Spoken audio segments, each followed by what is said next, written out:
報された最弱勇者、ガチャ進化で無双の頂へ。第8話、遺跡への挑戦。翌朝、ユーマは町を後にし、東への旅を始めた。遺跡に至る道は長く、きっと道の危険が潜んでいるのだろう。それでも、彼の心は燃えていた。進化の謎を解き明かしたい。この力の真実をつかみ、もっと強くなりたい。進むにつれ、周囲の空気が変わるのを感じた。草木は少なくなり、道の両側には無機質ないは肌がむき出しになっていった。そして、次第に薄い霧が立ち込め始める。これが行商人の言っていた霧か。ユーマは慎重に足を進めた。吐く息が白く揺れる。霧は濃すぎるというほどのものではないが、世界は徐々に曖昧になり、道の先が霞んでいく。このまま進めば、いずれ方角を見失うのかもしれない。やがて岩の裂け目へ続く細い道に入った。谷底がすぐ脇まで迫り、足元は不安定になる。崩れかけた岩を一歩でも踏み外せば、奈落へ真っ逆さまだ緊張が背筋を這う。さらに、岸壁の隙間から白いもやもやが流れ込み、空気が湿り気を帯び始めた。証人の言葉が頭をよぎる。迷ったら戻れないぞ。その瞬間、ビリが一気に渦を巻き、白煙のように道を覆い尽くした。鼻先に鉱物の匂いが漂い、冷たさが肌を刺す。ユーマは腰の探検に手をかけた。金属の冷たさが手のひらに伝わる。戦いのためでなく、障害物の除去や岩に小さな印を刻んだりするためだ。抜けられるのだろうか。小さな独白とともに、彼は意を決し、白一直の世界へと足を踏み入れた。霧の迷路。霧はますます濃くなり、世界はせいぜいに、3歩先までしか見えなくなった。岸壁に沿って進む道は一本道のはずだったが、どこか様子がおかしい。少し歩を進めると、さっと通ったはずの岩の突起や割れ目が、目の前に現れる。くそまた同じ場所に戻ったのか。目を凝らしても、位置関係がまるでつかめない。投票として刻んだ印すら、ビリが手元まで覆い隠し、薄い線はすぐにかき消されてしまった。自問自答しながら歩く続けるユーマだったが、曲がり角の岩陰はどれも同じに見え始め、目印に頼れない孤独な迷路と化していく。彼は苛立ちを抑え、深く呼吸を整えた。焦げるな。落ち着け。やがて時間の感覚すら曖昧になり、冷たい湿気が身体を包み込む。孤独の重さが肩にのしかかり、じわじわと心が蝕まれていった。それでも諦めなかった。ついには岸壁の輪郭さえも曖昧にし、世界が完全に奪われてしまった。そう、ユーマは上下も方向もわからず、ただ立ち尽くすしかなかった。だが、ふと背中の重みに意識が向いた。ランタンに手が伸びる。古びたそれはいつか街で手に入れた安物。そして今この手の中で唯一自分を導く頼れる存在だった。頼む力を貸してくれ。ランタンに意識を集中させる。するとかすかな振動が手のひらに伝わった。ユーマの力がランタンに流れ込み、金属とガラスが尾行を帯び、淡く青白い炎が内部で揺れた。その瞬間、霧が小さく波打つのを感じた。まるでランタンの光が霧を押し広げているかのようだ。脳内に声が響く。ギリギリの日、特性光を通じて魔力の流れや自然の微細な変化を感知できる。ギリギリの日、進化したランタンは明かりそのものが霧を振動させる作用を持っていた。ユーマは岸壁沿いに歩きながらランタンを前にかざす。霧が光に反応してかすかに裂け、見えなかった岩の隙間が浮かび上がる。いけるのか。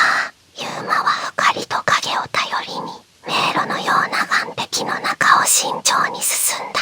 時折足元の岩が崩れかける。だがギリギリの日の光が揺れるたびに岩の影が壁に映り、進むべき足場を示すかのように形を変える。この光、きっと正しい道を示している。ユーマは息を細め、小さな光の道を永遠と進んだ。かすかな光の連鎖が頼りなくもつながり、霧に閉ざされた岸壁の迷路を少しずつ突破していく。ランタンは頼れる相棒として間違いなく信念の先を示していた。パラパラ。その時、不意に光が乱反射して文字のような模様が浮かび上がった。古代の符号か、ただの自然の偶然か。ユーマは直感に従い模様の示す方向へ進む。心臓が激しく高鳴る。なぜなら岸壁の狭間に突如として古びた石段が現れたからだ。目にその光景が焼き付く。明かりの屈折と霧の揺らぎが交錯し、まるで自然が道を譲ったかのような幻想的な景色が広がった。ユーマは息を整え、一個一個石段を登る。霧が徐々に薄れ、周囲の岸壁がそびえ立つ姿を現した。やがて視界は一気に開けた。目の前に広がるのは苔に覆われた古の門、ひび割れた石柱、そして時の重みを刻む広大な石造りの広場。古代の巨大遺跡だった。霧の彼方からまるで主人公を待ち受けていたかのように、長い年月を経てもなお荘厳な威厳をたたえる遺跡が静かに佇んでいた。ここが遺跡か。ユーマは目を見張った。遺跡は想像以上に巨大で岸壁に埋め込まれるように存在している。入り口は崩れかけた石造りの門で、ところどころに古代の文字が刻まれていた。これが何百年、いや何千年も前のものだとしたら、なんとも壮大な光景だな。そして俺はまた進化の力に助けられたってわけか。ユーマはふと息つき、しばし休息を取ることにした。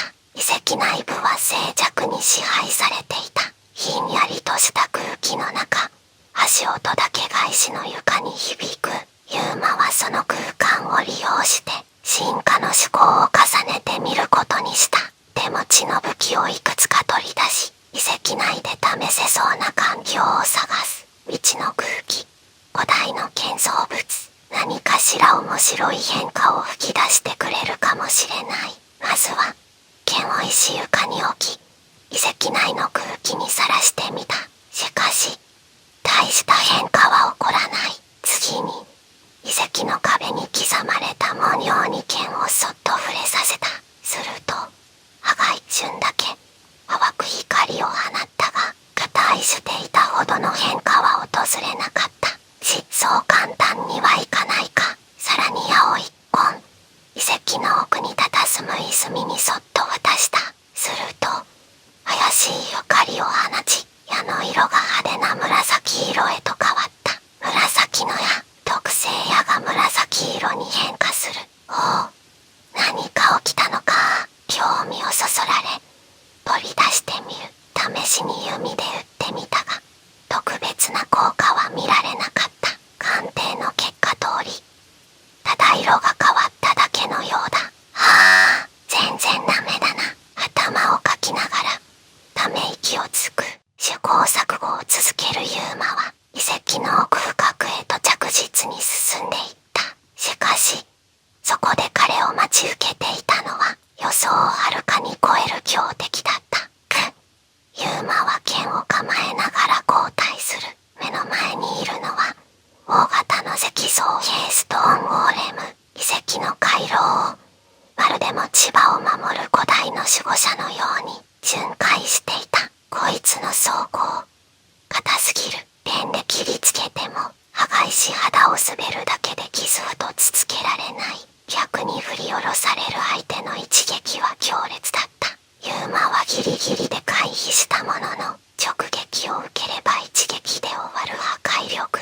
なんとか距離を保つのが精一杯だった。この遺跡、明らかに俺のレベルに見合ってない。額に汗がじむ。これまでの戦いは経験を積むことで少しずつ成長することができた。だが今目の前にいる敵はまるで格が違う。こんなの攻略できるのか。思わずそうつぶやいてしまうほど圧倒的な壁を感じた。それでも諦めたくなかった。いや、進むしかない。もっと知りたいんだ。彼は手元にある武器を見つめる。進化の法則はまだつかめていない。それでもこの遺跡の奥には何かがあると確信していた。ここを突破できれば俺はさらに強くなれる。恐怖と焦燥を押し殺しながらユウマは石像の守りをかいくぐり、なおも遺跡の芯を終え